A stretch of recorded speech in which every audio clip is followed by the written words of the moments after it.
Coucou tout le monde, j'espère que vous allez bien, que vous êtes en forme malgré la chaleur, pas trop ramollie.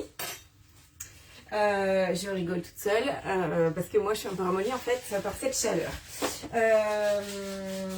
Donc ce soir, je vais arrêter les E. La dernière fois pour la petite histoire, j'ai regardé la vidéo où il y avait les sous-titres. Je ne sais pas ce que j'ai fait pour mettre les sous-titres. Les E sans arrêt.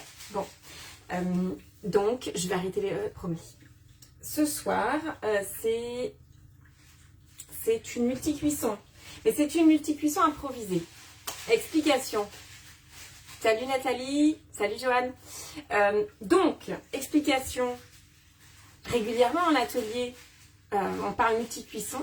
Quand on parle multi-cuisson, j'entends, oui, c'est logique de rajouter des ingrédients quand il y a soit le varoma, salut Camille, soit le plateau vapeur, soit le panier de cuisson qui sont disponibles.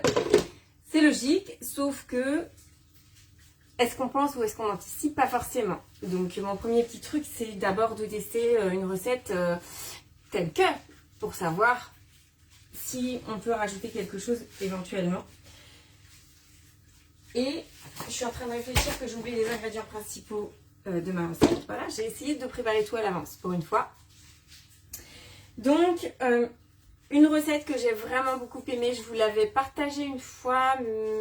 Alors voilà, le truc c'est qu'on partage tellement de choses partout que je ne sais pas si je voulais partager directement sur le groupe ou si je l'ai partagé ailleurs. Donc, l'omelette brocoli jambon. Quand vous tapez omelette sur Cookie Dough, c'est la première qui apparaît. Je ne sais pas si vous l'avez déjà testé. Dites-moi s'il y a des personnes qui l'ont déjà testé, mais en tout cas, c'est vraiment une belle découverte. C'est savoureux. Souvent, on ne fait pas d'omelette au Thermomix. Dites-moi qui fait son omelette au Thermomix. Je ne vais pas vous cacher que moi, l'omelette l'omelette blanche, je rigole. Camille qui dit moi sans modifier. Oui, moi sans modifier, ça peut arriver. Ça peut arriver. Sans modifier pour tester et pour se dire comment je pourrais la modifier. Donc là, l'omelette jambon brocoli, enfin brocoli jambon, c'est une recette qui est dans les thématiques pauvres en glucides. Bah, en l'occurrence, salut Muriel, en l'occurrence, effectivement, il y a du glucides, il y a juste 100 g de brocoli. Donc on est light. Ce que j'aime dans cette recette, c'est que, salut Jean, salut. Toi, t'aimes pas le brocoli. Alors, Nathalie n'aime pas le brocoli. Elle me dit, bien Nathalie, tu as le droit de remplacer par des courgettes. Hein. J'ai hésité, là, il me restait un brocoli. Je vous montre pas de près. Je l'ai gratté un peu. Parce qu'il est pas très frais. Bon, bref. C'est un peu un anti... allez, c'est un petit peu l'anti-règle du jeu. Mais ça sera bon quand même. Ce que j'aime aussi, c'est que c'est à peine cuit. Du coup, le brocoli reste un peu croquant. Donc, ça sera pareil avec les courgettes, Nathalie. Il va falloir apprécier les courgettes pas trop cuites. Dans cette recette-là, si je regarde, je commence par tapisser le plateau vapeur avec du papier de cuisson. Je vous avais dit, de mémoire, j'avais dû faire une vidéo avec déjà le plateau vapeur et avec ce chose en silicone. Alors ça reste du silicone pour les anti-silicone. Vous faites comme vous voulez, très sincèrement. Je m'en sers quand même très régulièrement et je trouve ça hyper pratique. C'est évidemment, c'est pas Thermomix, hein, c'est pour ça que voilà, je dis j'épilogue pas non plus. Donc l'idée, ce que je trouve sympa, c'est que par rapport à du papier sulfu, là j'ai pas besoin, il y a déjà une encoche pour que la vapeur elle puisse passer et ça remonte exactement au bon endroit. Il y a deux petites languettes pour l'attraper. Enfin voilà, je sais pas s'il y en a qui l'ont parmi vous. Je sais que je l'ai acheté avec une cliente, donc je sais que j'ai des clientes qui l'ont. Voilà, et je suis en train de réaliser que je n'ai pas sorti les mentales. D'accord. Alors, le gruyère qui pour moi est déjà râpé. Hein, ça, voilà, j'ai pas encore pris le pli de tout râper. Je vais donc dans cette recette là, je finis ce que je voulais vous dire. Je mets l'ail, il y a de l'ail et du fromage dans cette omelette, donc déjà on valide. Et ensuite du lait, évidemment je n'ai pas sorti le lait, j'ai presque tout sorti, j'ai préparé ce qu'il y avait à préparer, je n'ai pas sorti ce qu'il y avait à sortir. Du lait et du curcuma, ça doit être pour cette recette là que j'ai racheté du curcuma d'ailleurs. Donc le curcuma est quelque part, il est là. Le curcuma. Et il faut des œufs, ça c'est bon. Et en fait, on fait la préparation et ensuite on cuit uniquement ce qu'il y a sur le plateau vapeur. L'intitulé c'est omelette, brocoli jambon, tout simplement. Donc voilà, il y a du curcuma, de l'ail, donc c'est bon pour la circulation, tout ça. Vous allez dire, nous saouler. Oui, je vais vous saouler, oui. D'un point de vue nutritionnel, je vais vous saouler. Et puis des noix. Donc c'est très bon des noix, donc moi j'ai des noix de pécan, pareil, ce paquet là acheté que pour cette recette là. Donc ce qui est valable avec le brocoli, même si le brocoli ajoute un petit goût, ça va être faisable avec des courgettes là sur la période. Donc ça veut dire, si je résume, que j'ai juste une omelette qui cuit sur mon plateau et je vous ai promis du mini batch cooking. Le mini batch cooking ça veut dire avoir des choses de prêtes pour pouvoir avoir juste une fin de préparation à faire demain ou après-demain en fonction de ce que je vais mettre dans mon Thermomix avec cette omelette à cuire.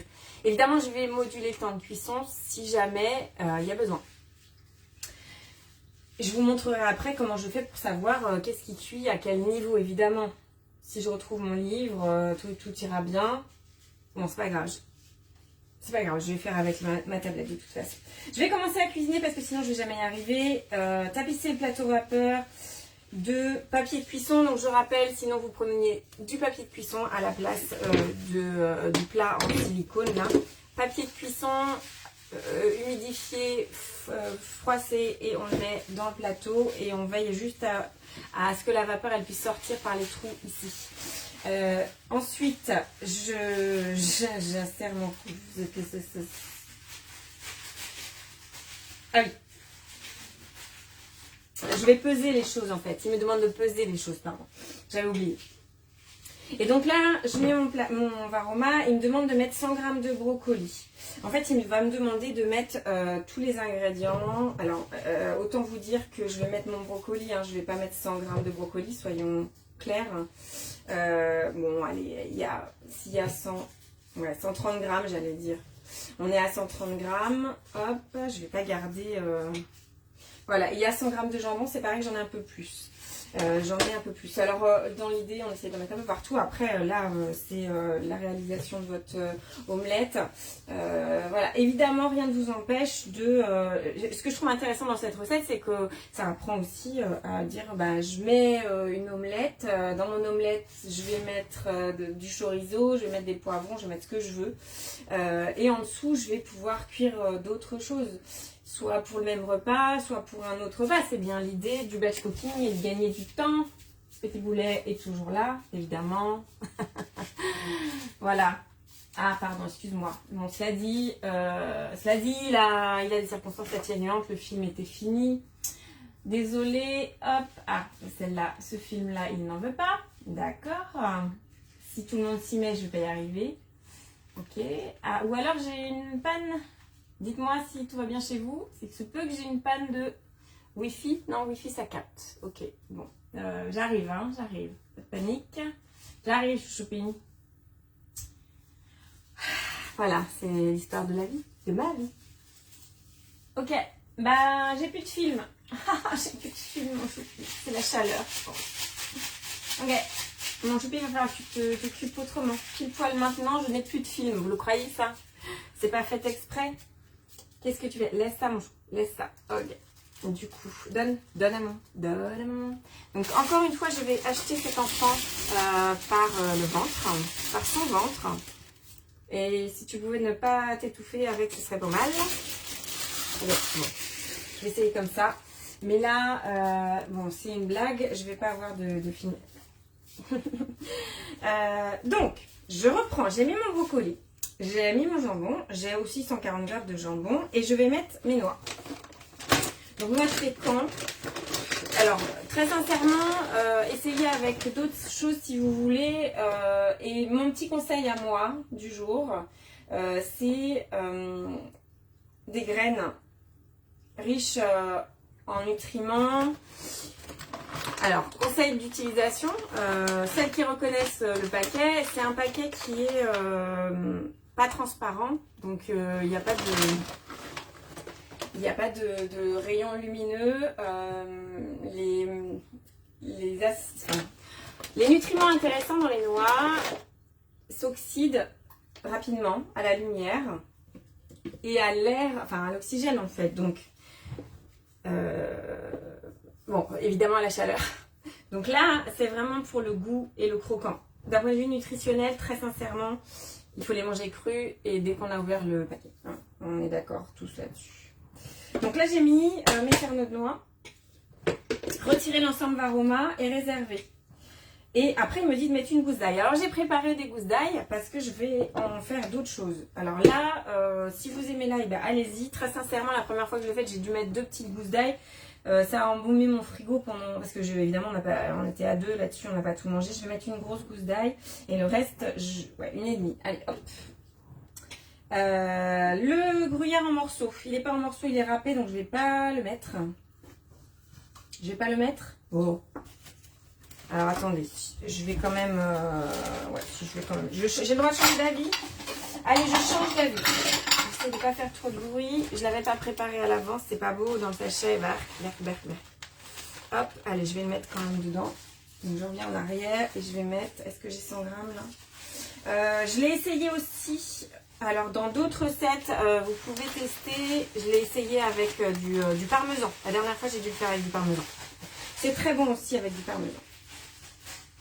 Après, sur le goût, l'équilibre, bah, effectivement, il faut surveiller la quantité de sel. En fonction du fromage, c'est pas la même. Donc, c'est ce qu'on va aussi surveiller. Donc là, 100 grammes tout pile poil.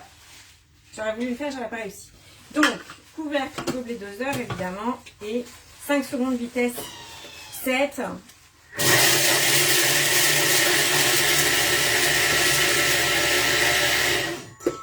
Seconde vitesse 7, ce qui fait qu'on a tout bien mixé et je fais suivant. Je réfléchis en même temps. Là, du coup, l'idée, c'est que mon ail, il est complètement mélangé à mon fromage. Quand même, hein. Les œufs sont là. Des œufs bio, si possible. Il y en a 5. Ça fait une vraie belle quantité ici. Dites-moi s'il y en a qui ont déjà fait des omelettes et qu'est-ce qu'ils ont fait comme omelette. Moi, je trouve que l'omelette, c'est vraiment intéressant à la vapeur, là. Notamment, ça évite de mettre... en fait, on peut mettre le gras dans l'omelette. Et pas dessous, entre la poêle et les œufs. Je suis en train de remettre le fromage dans le sachet quand même. Hein. Bref. Donc, 5 œufs. Et là, la poubelle déborde déjà. Ma tablette est entre les deux, je vais quand même l'enlever, hein, ce serait ballot. Hop, oui je sais. Je vais les mettre au fur et à mesure. Hop. Donc les œufs, pourquoi les œufs? Les œufs économiques. Hein, les œufs, c'est des protéines pas très chères. C'est excellent pour la récup après le sport, avant le sport, tout pour les muscles. C'est la bonne matière grasse dans le jaune, c'est le super aliment, les œufs quand même. Donc, pouc, le 5e œuf et pouc, 30 g de lait. J'arrive. 30 g de lait. Il y a plusieurs... Ah, ok. Bah, pas 30 g de lait. J'ai plus de lait ouvert, donc je vais ouvrir, c'est pas grave. Il m'en faudra pour mon autre recette. Donc 30 g de lait, c'est fort peu, mais ça suffit largement. Et un petit peu de sel, il est sorti. Une demi-cuillère à café de sel. Alors j'ai rajouté un peu de jambon, vous allez me dire d'accord. Oui, oui, bon. Allez, un petit peu. Vous connaissez la teneur en sel de votre jambon ? Évidemment, je vais mettre du poivre.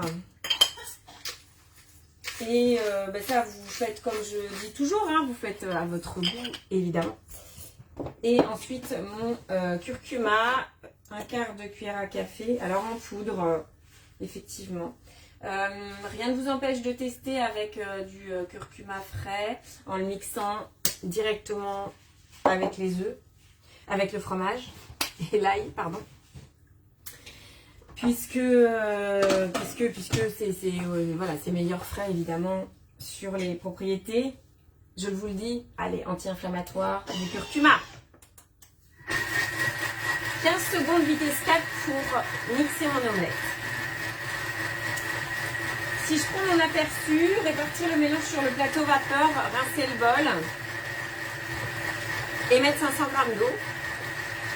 Et c'est là que mon cerveau fume. Pardon. Piouc, piouc, piouc, piouc. Évidemment, j'en ai... Voilà, vous voyez, faites attention. Alors, du curcuma, vous allez me dire, ça va colorer le couvercle. Oui, mais c'est pas grave. Vu le temps qu'il fait, c'est pas grave. Donc, ça, on a pulvérisé sur le joint du couvercle. Je veux pas perdre de curcuma. Donc, je vais racler un peu. Puisque j'ai ma super spatule qui fait office de maryse. Hop. Hop. Répartir le mélange sur le plateau vapeur. Ouais. Hop. Et vous allez voir que je fais attention où je répartis mon fromage quand même. Et j'essaye d'en répartir un peu partout. Et là, pour le coup, on a une recette qui est calorique, hein, parce qu'il y a du fromage, du jambon, des œufs. Je dis pas que c'est pas calorique. Par contre, d'un point de vue nutritionnel, c'est hyper intéressant. Le chou, le brocoli. Alors, vous pouvez mettre du chou romanesco aussi. C'est vraiment un aliment très intéressant avec des nutriments qui ne sont pas assimilables de la même manière en fonction de si le chou est cuit ou cru. Le saviez-vous? Oui, parce que je vous l'ai déjà dit, vous allez me dire oui. Mais vous n'êtes pas obligé d'avoir tout écouté non plus. Donc, je vais changer de bol. On est d'accord que puisque j'ai 2 bols, vous voyez où je veux en venir. En ce moment, dites-le à votre entourage. Vous avez un bol à 60 € pour l'achat d'un Thermomix. Et oui. Et ça, c'est vachement pratique. Qui a 2 bols dans l'assemblée? Dites-moi qui a 2 bols. Qui se sert de ces 2 bols? Un seul bol. Ben non, du coup. 500 g d'eau. Sympa ton mélange. Alors, merci Muriel de me dire c'est sympa mon mélange, mais c'est vraiment cookie doux. Hein. Donc, j'y suis pour rien. La petite histoire, veille de marathon, donc cette année, marathon de Mende du coup, je veux manger une omelette, je mets 5 œufs dans mon bol. Et là, je dis, oh, je vais quand même taper omelette, on sait jamais. Et je vois celle-là, j'avais du brocoli, pas 100 grammes, mais j'avais du brocoli, j'avais du jambon, j'avais des noix, j'avais de l'ail, j'avais du fromage, je me suis dit, mais c'est parfait, veille de marathon, c'est parfait, avec évidemment des glucides, hein, pour aller courir quand même. Donc là, je vais mettre 500 g d'eau, voire même un peu plus. J'ai 680. Pourquoi? Vous allez me dire, pourquoi? Eh bien parce que, voilà, c'est aussi simple que ça. Non, je rigole, évidemment. Je vais même mettre peut-être 800 g. Pourquoi? Parce que du coup, je vous ai pas dit ce que j'allais rajouter comme ingrédient avec mon omelette au brocoli. C'est bien ça l'idée, on est tous d'accord. Et bien pour ça, donc je mets 800 g d'eau parce que je n'ai rien dans mon panier de cuisson. Alors j'ai mis à tremper. Qu'est-ce que j'ai mis à tremper à votre avis? J'ai mis à tremper du riz pour qu'il soit bien rincé et qu'il cuise. Maxence est d'accord. Hop là. Donc j'ai mis du riz basmati qui va cuire 20 minutes. Mais il me faut un peu d'eau, un peu plus d'eau. Et je vais pas mettre... je vais mettre vitesse 4. Je vais mettre vitesse 4. Je vous le dis. Je vais vous expliquer hein, toute la suite. Je vais essayer d'être rapide, mais je vais vous expliquer. Ok. Pour ceux qui ont suivi, en ce moment, j'ai des petites envies de houmous. Et j'ai testé hier soir le houmous avec aubergines grillées. Oui, Muriel, je prends la pause pour lire. Muriel me dit pas de marathon, mais il y a des bonnes choses dedans, ça m'ira aussi. Eh bien oui, évidemment, c'est marathon, pas marathon, on s'en fiche. Hein, là, c'était vraiment la petite histoire. T'en as marre, mon choupi? Bah, j'y peux rien. Il n'y a toujours pas de télé. Qu'est-ce que tu veux que je te dise? C'est comme ça. C'est comme ça, il fait trop chaud, il n'y a plus de télé. Je réessaye au cas où, mais je crois qu'il n'y a plus de télé. Comment on va faire pour vivre sans télé? Je ne sais pas. J'avoue, je ne sais pas. Hop. Ils vont bien la réparer un jour. Alors, mes petites envies. Du coup, j'ai mélangé houmous et aubergines grillées, comme c'est écrit dans la recette du houmous, qu'on peut servir avec des aubergines grillées. J'avais jamais testé. Et du coup, je me suis dit, j'ai jamais testé le caviar d'aubergine. C'est pas dommage? La recette du caviar d'aubergine. Donc, on sait tous que si j'appuie sur ma petite maison ici, je peux sortir de ma recette et aller voir qu'est-ce qui se passe-t-il dans une autre recette. Ou alors, aller sur Cookidoo, ou alors chercher dans ma semaine. Ouais, c'est relou, hein, on voit pas, mais bon, c'est comme ça. Et aujourd'hui, il y avait la glace coco, le sorbet coco, en fait. Donc, c'est en cours, ça sera ça tout à l'heure. Le caviar d'aubergine que je mangerai demain avec des pains pita. Oui, je vais faire ça. Je vais faire ça absolument. Ou autre. Alors, c'était 3 aubergines à mon avis. J'ai une grosse et 2 petites. Normalement, elles sont coupées dans la longueur et on met 5-6 gousses d'ail en lamelles. Zut flûte. Mais après, on mixe les gens, ça sert à quelque chose. Et c'est 30 minutes au varoma. Voilà. C'est tout. Et après, on refait cuire avec de l'huile d'olive, l'ail et la chair d'aubergine. 2 fois 5 minutes, une fois à 120, une fois à 100. Et après, on mixe pas, on n'a pas besoin, a priori. Vitesse 3 d'abord et vitesse 1. Donc la vitesse 3, elle suffit. Donc là, ça veut dire que je vais mettre, trêve de blabla, je vais mettre mes aubergines. Vous allez me dire, est-ce que ça va tenir? Alors oui, je vous le concède, il va falloir tasser un peu et faire un petit trou malgré tout. Je les ai mis en cubes parce que sinon, ça ne tenait pas. Et on a dit 5-6 gousses d'ail. Et on a dit en lamelles. Alors, bah, du coup, hop là. La dame, elle va quand même obtempérer, s'exécuter. Et chercher un couteau qui coupe. Tout à fait. On doit avoir ça par là. Alors, en lamelles, comment vous dire que je vais mettre ça en petits morceaux avec. De toute façon, ça va être mixé. L'idée, c'est que ça cuise après. Alors, évidemment, là, vous allez me dire, bah oui, mais c'est quand même des choses qui sont des goûts, qui ont des goûts qui peuvent aller ensemble. On est d'accord que si je mets pas des choses en papillote ou alors si je mets ce que je vous dis en atelier, du poireau, etc., il faut quand même que tout puisse aller bien ensemble. Après, on peut faire du mélange de saveurs si on a envie, mais on n'est pas obligé. Et on peut, encore une fois, faire du sucré et du salé. Ça dépend de ce qu'on fait. Tout peut fonctionner. Donc là, hop, elles vont réduire. Hein. On dit qu'elles vont réduire. Normalement, c'est 30 minutes. Ouais, c'est ça. Et mon riz aussi. Ouais. Vous voyez, je suis limite avec mon omelette. Il y en a un peu beaucoup, mais je suis pas gagnante. Allez! De toute façon, on est tous d'accord. Qu'est-ce que j'ai fait ici? J'ai changé la recette. Bon, ça, encore, c'est une habitude. Du coup, là, je retourne sur mon omelette. J'ai changé la recette. Qu'est-ce que j'ai changé? J'ai augmenté la quantité d'eau et j'ai mis des... Ok, ça, c'était un jeté de télécommande inopiné qui a fait tomber les coquilles d'œufs. Je vous ferai une photo si vous voulez, c'est fun. Bon. 500 g d'eau. Donc, moi, j'ai mis 800 g. J'ai mis du riz. J'ai mis des aubergines. On est d'accord que mon omelette, la chaleur, elle va y arriver beaucoup plus tard. Donc, il n'y a rien qui empêche de changer le temps de cuisson. Et c'est 30 minutes. Alors, je vais mettre 30 minutes et on verra au bout de 30 minutes si c'est assez. Dit la baleine. Non, pas du tout. Rien du tout. Je suis dans l'excitation en ce moment, c'est pour ça. 30 minutes, Varoma, vitesse 1. La question c'est, salut Jean-Phi, est-ce que je change le temps de la vitesse? J'ai dit que je mettais vitesse 4. Touk touk touk. Normal. Alors pourquoi je vous dis ça? Parce que c'est déjà une bonne raison. Allez, je vais déjà mettre vitesse 1 le temps que ça chauffe. Évidemment, le temps que ça chauffe et que ça arrive à la bonne chaleur. Qu'est-ce qu'il y a? Par contre, soit pas relou.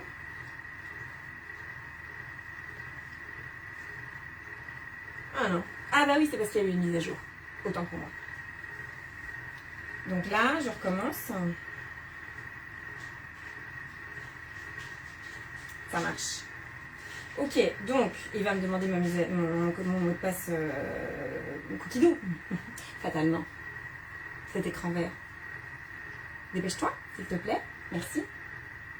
On n'a pas accès à faire. Ouais. Ok. Donc mon idée c'était d'avoir du riz chaud pour ce soir. D'avoir mon omelette. Alors je dis le riz chaud pour ce soir, je m'avance un peu hein, parce que vu la chaleur, j'ai pas très faim. Bon alors du coup, je recommence. D'avoir du riz cuit pour une salade pour demain. Ça marche aussi. D'avoir du caviar d'aubergine. Ça sent le Buddha Bowl de demain soir, ça. Tout à fait, tout à fait. C'est ce qui va se passer. C'est ce qui va se passer. Et donc, si je tape cuisson du riz, dites-moi comment vous faites cuire le riz au Thermomix. Alors, si je tape cuisson du riz, il va me proposer, évidemment, du rice cooker. Et là, je lui dis non merci. C'est pas ça que je veux faire. Cuisson du riz. Donc là, la question, c'est de trouver la bonne recette. C'est la bonne recette. Et la bonne recette, c'est 1000 g d'eau pour 50. Je vous ai pas dit combien j'avais mis de riz parce que j'ai mis à la moitié d'un paquet a priori. Donc ça doit à peu près faire 250 grammes. On peut mettre jusqu'à 350 de riz long blanc. Là, c'est du riz basmati. Ça cuit un peu plus vite. C'est pour ça que j'hésite à mettre vitesse 4 parce que j'ai peur que ça cuise trop vite. Jean-Philippe n'aime pas trop le rice cooker. Le rice cooker du Thermomix, du coup, j'entends bien. Est-ce que certains ont testé le rice cooker? Moi, j'aime bien cette cuisson du riz, en fait. Et le riz, du coup, c'est en fonction de la variété de riz, effectivement, on n'a pas le même résultat. Après, avec un litre, ça suffit. Hein. Vitesse 4 avec 1 litre 2, c'est trop. Dans la recette, c'est 1 litre, ça marche très bien. Avec du riz long blanc. Donc, c'est 20 minutes à 100 degrés, vitesse 4. Là, j'ai mis température Varoma, donc c'est un peu plus chaud. Je vais avoir plus de vapeur. Après, là, le riz ne cuit pas forcément à la vapeur. Le riz, je l'ai rincé. Je l'ai même baigné, trempé 20 minutes à peu près. Donc, j'ai bien mélangé pour enlever tout l'amidon. Je teste comme ça, je vous dirai le résultat. Si ça marche pas comme ça, j'augmenterai la vitesse une autre fois. Et là, mon idée, c'est, voilà, on verra si... vous avez compris le principe. Je voulais à la base peser les aubergines là, hein. Je l'ai pas fait. Bon, bah, voilà, c'est comme ça. Ça m'apprendra. C'est pas grave, c'est pas grave. Donc, l'autre façon de savoir qu'est-ce qui cuit, à quelle hauteur et combien de temps, et est-ce que c'est compatible du coup? Parce que d'autres recettes, alors je vais vous dire 2 exemples, c'est des exemples que je fais en atelier régulièrement. Donc c'est des exemples que vous avez déjà vus ou que vous verrez fatalement un jour. Merci Muriel qui nous dit le rice cooker ça dépend du riz et des céréales. J'ai une ancienne conseillère de mon équipe qui aime bien cette fonction mais pour le millet, les poutres, etc. Donc je disais quoi? Donc les 2 recettes que j'utilise où je vais modifier, non il y en a plus que ça évidemment. Quand je dis où je vais modifier, vous allez répondre toutes. Donc les 2 rice et panier, oui d'accord, ok. Donc Muriel dit qu'elle utilise le rice cooker ou le panier en fonction des recettes. Effectivement, je suis assez d'accord avec ça. Le jambalaya, le cabillaud chorizo sauce tomate, le poulet bardé de lard avec des poireaux. Bon ça c'est pour l'hiver. plus de poireaux, terminé quoi. Donc j'exagère, il y a les poireaux nouveaux, mais bon, on en a mangé tout l'hiver, du coup moi j'ai un petit peu de mal là. Hein, mais en tout cas ces recettes là sont des recettes où il y a des choses dans le panier de cuisson, en général il y a du riz. Donc effectivement ces recettes là m'ont appris à faire cuire le riz et faire cuire autre chose en même temps. Sauf que dans ces recettes là, le riz il baigne. Là il baigne pas. Il baigne pas mais ça peut bouillir. Donc si ça boue, on est plutôt pas mal. Donc voilà, pour moi, je pars optimiste. De toute façon, avant que je parte autrement qu'optimiste en cuisine, il y a un chantier. Je vais taper cuisson vapeur, ici. Et je vais aller chercher collection. Et dans collection, quand je tape cuisson vapeur collection, ou que j'active ici mon onglet collection, au lieu d'avoir mon onglet recette, j'ai mon onglet collection. Hop. Bon, j'y étais déjà. Hop. Cuisson vapeur. Et là, j'ai cuisson vapeur des légumes, cuisson vapeur des fruits. J'ai aussi les gâteaux Varoma. Et il ne me met pas vapeur à tous les étages aussi. Hein. Vous pouvez utiliser vapeur à tous les étages. Mais ça veut dire dans cuisson vapeur des légumes notamment. Je ne vais pas te demander 12 fois. Si. J'ai les carottes, j'ai le navet, le panais, j'ai le brocoli, le chou-fleur, le chou blanc, les poivrons, les champignons entiers, les champignons en quartier, les petits pois, les pommes de terre, les patates douces, les poireaux, le céleri, les haricots verts, le fenouil. Il m'en restait du fenouil, soit en bulbe, soit en tranches, et les courgettes. Donc ça veut dire que rien qu'avec cette collection-là, j'ai déjà pas mal d'idées pour remplir mon Varoma. Et aussi, mais là, si je sais où je le trouve, j'arrive.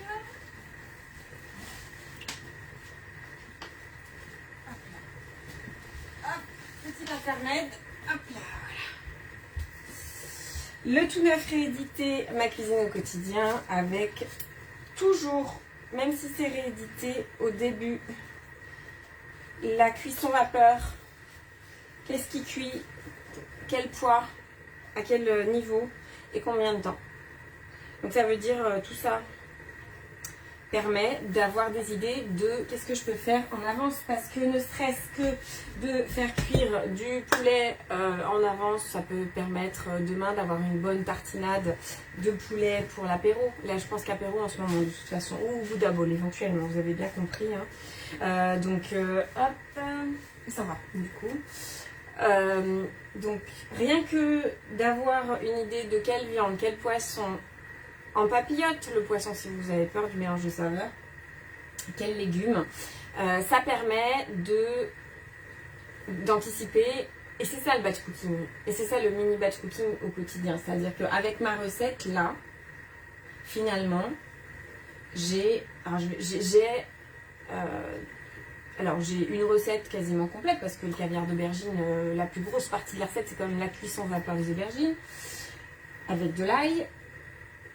J'ai un féculent pour une autre recette, donc ça veut dire que potentiellement par exemple je peux faire cuire du cabillaud chorizo tomate avec un autre légume par exemple, avec des courgettes, j'ai mon riz qui est déjà cuit, etc. Enfin voilà, ça on peut l'extrapoler dans plein de possibilités. Il reste 21 minutes de cuisson, je ne vais pas parler de la cuisson vapeur pendant 21 minutes, quoique j'en serais capable, vous le savez bien. Je vous fais des photos jolies du résultat de tout ça. Avec des exemples, je vais essayer de synthétiser, de vous mettre les exemples pour que vous puissiez aller étudier la question sur Cookie Dough. Parce que là, il fait chaud, c'est l'occasion de manger des choses assez light. Qui apporte de l'eau, donc il y a du cru évidemment dans tout ça, voyez où je veux en venir. Il y a du cru dans tout ça, c'est obligatoire le cru. Mais on peut aussi se faire plaisir à l'apéro. Et du coup, voilà, faire pré-cuire des petites choses, des légumes. Voilà. Il y a vraiment...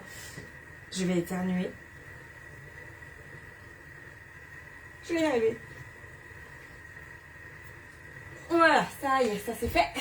Donc plein de choses pour se faire plaisir, pour faire un peu de batch cooking. Et ça veut dire que clairement, demain soir, j'ai juste mon caviar d'aubergine à terminer. Et encore, je me dis peut-être que je vais même le terminer tout à l'heure pour qu'il soit froid demain.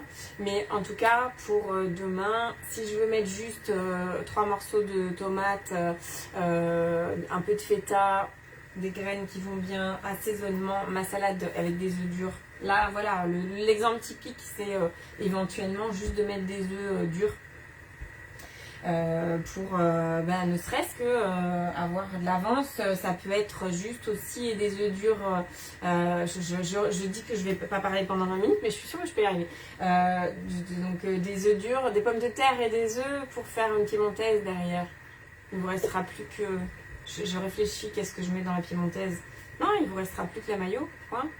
Donc voilà, ce sera déjà prêt quasiment. Donc c'est ça le batch cooking, pardon, c'est d'avoir juste les 5 minutes à rajouter derrière le jour même pour faire la recette avec des choses qui sont déjà pré-préparées ou pré-cuites. Je dis ça parce que souvent on voit du batch cooking, c'est avec des plats complets finis de préparer à l'avance. Non, ça c'est du prep meal en fait, comme dit Yumi, c'est du prep meal. Voilà, et bien je vous fais des bisous tout plein. Je vous dis bonne soirée. J'espère que vous êtes au frais, que vous avez un petit mojito sans alcool ou avec alcool, une petite citronnade, mais un truc pour vous détendre ce soir. Je vous dis à la semaine prochaine. Et la semaine prochaine, j'ai plusieurs idées, j'ai mis plusieurs choses de côté. La question, ça sera est-ce que c'est du sucré ou du salé? Ça sera peut-être bien encore du salé. Allez, on va rester sur ma moyenne de mon enjeu, enfin voilà, de salé pour une sucrée en alternance. Hein, on va faire ça. J'ai réfléchi à vos propositions de la dernière fois, c'est pour ça. En sucré, j'ai pas dit mon dernier mot. Je vous fais des gros bisous, je vous dis bon week-end et à la semaine prochaine. Salut!